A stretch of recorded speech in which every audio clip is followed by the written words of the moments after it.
In today's video, I'm going to show you how to create one of these modern Christmas trees using just foliage. If this is something that you would like to learn, keep watching today's tutorial.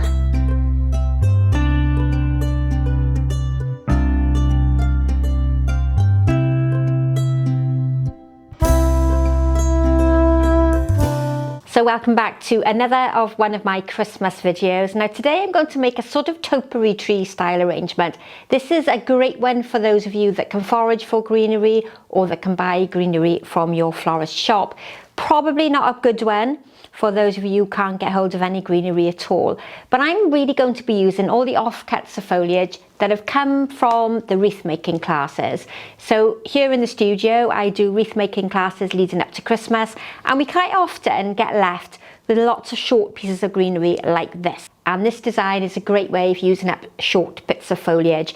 So if you're part of a flower club or you want to do a fundraising event and you can get hold of lots of bits of greenery, then this is a really good one to have. Back last year, I did a topiary tree here in the studio with my students. This is the base that's been left from it. So there is an old piece of floral foam on the top.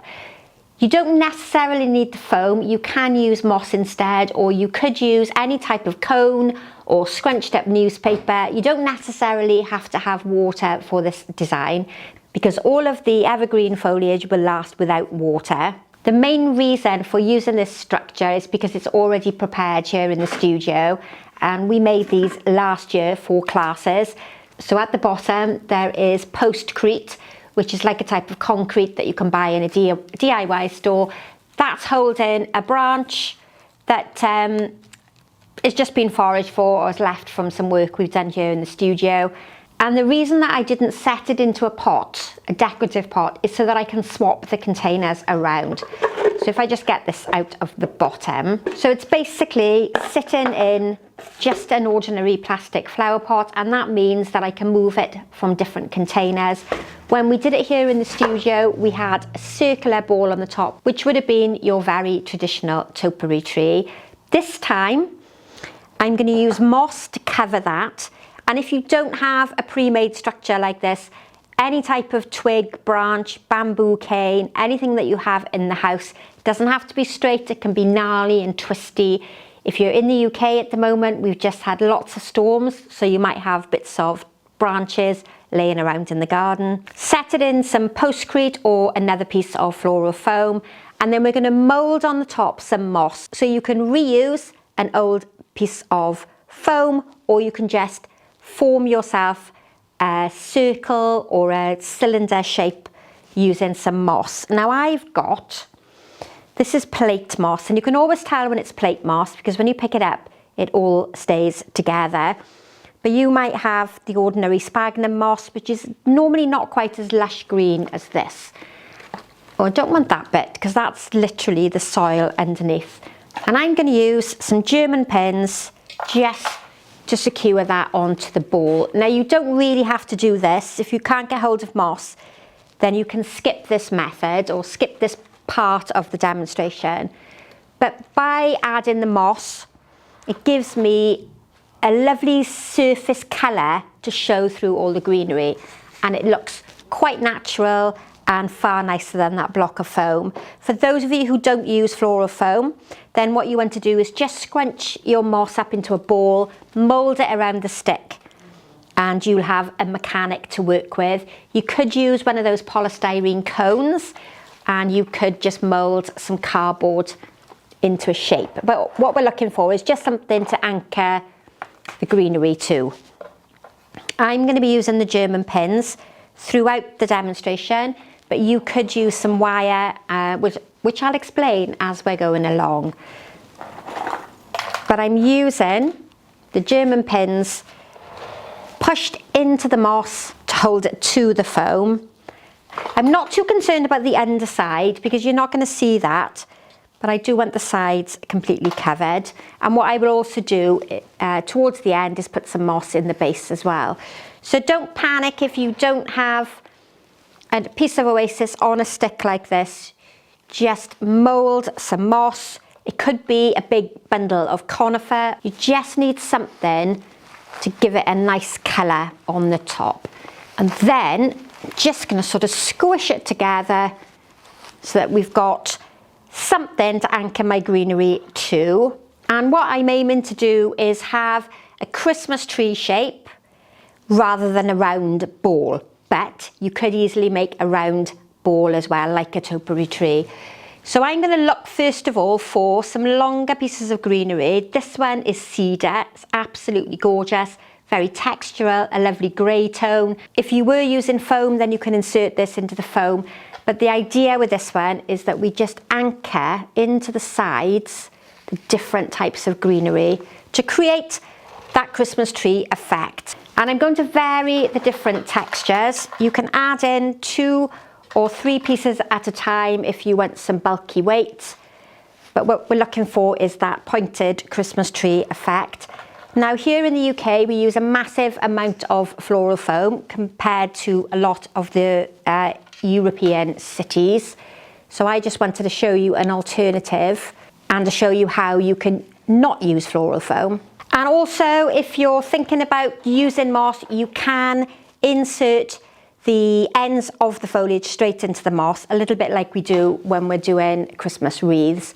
But that's a bit more time consuming for a video, so that's why I've gone with this method where I'm inserting them in. And I don't know if I will show you the full video or whether we'll zoom on a little bit so you can see how it comes together.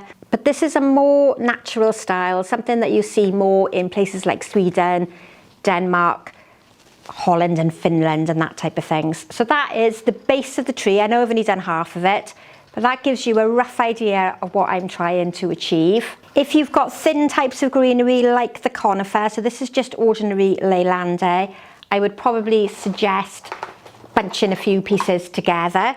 If you've done Christmas wreath classes and you're used to placing greenery into little bunches before you put it onto your wreath, then you could do that method here as well. Now I've gone round one layer with that method. Now I am standing really quite close to it, so I don't know what the overall shape is looking like, but we've got that lovely base structure to my Christmas tree, and now I just need to keep working towards the top. And before I go any further, I'm going to change from using the German pins. I'm going to use real wire instead, and that will give you 2 different ways of creating this look. But you want to make sure that you really push the German pins in so that nothing falls out.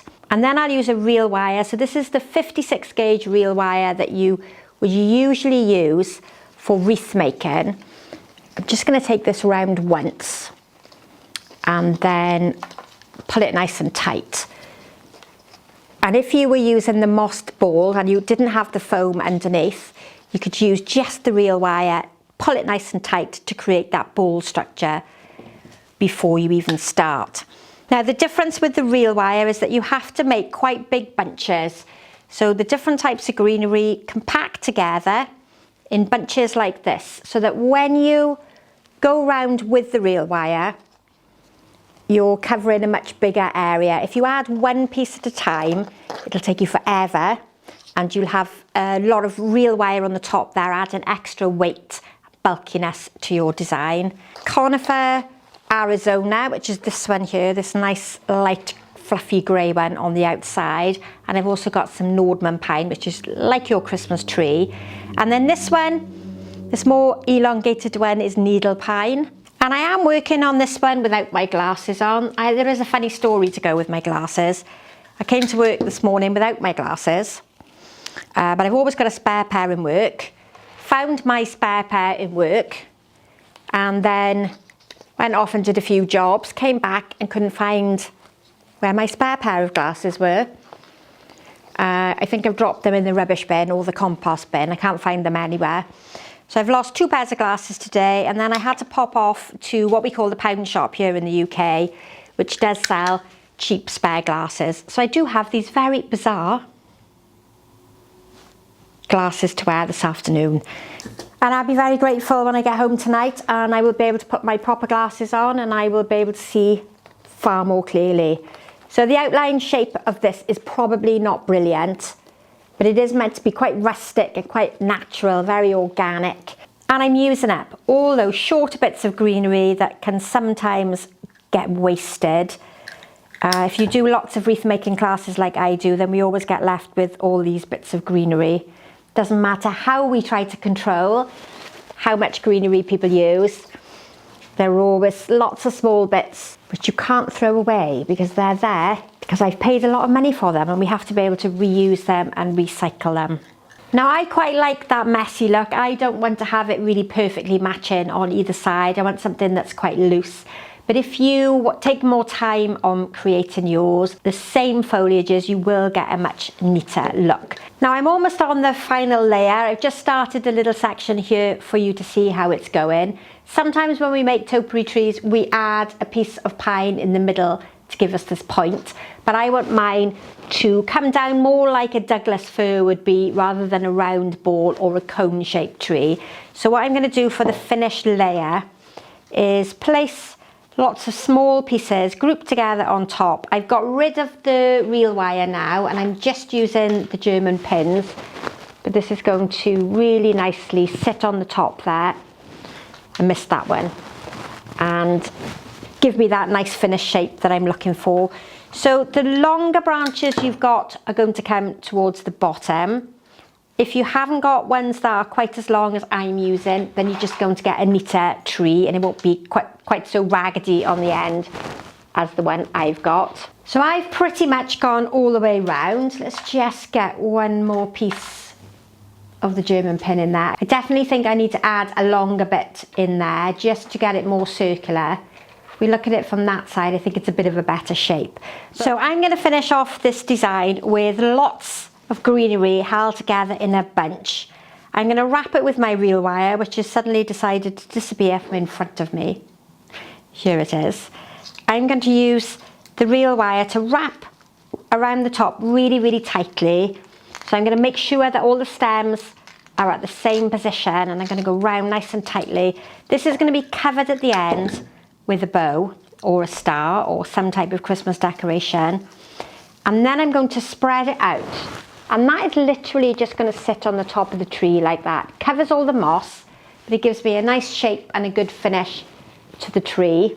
And before I finish, I've got these snow-covered branches that you might have seen me use in some previous videos. These have come in from the suppliers, but you could easily do this with the snow that comes from the craft shops. I'm going to add that on around the outside. So when I finish the tree, we've got some white pieces, some white snowy branches, just like my tree has been covered in snow. Hopefully they're a fairly similar size. So what I've done is I've fanned them out around the outside. I'm going to wrap my reel wire around again. And close up, you know, you do have that ugly reel wire showing, but a cone or a little natural star on there is really going to help cover it.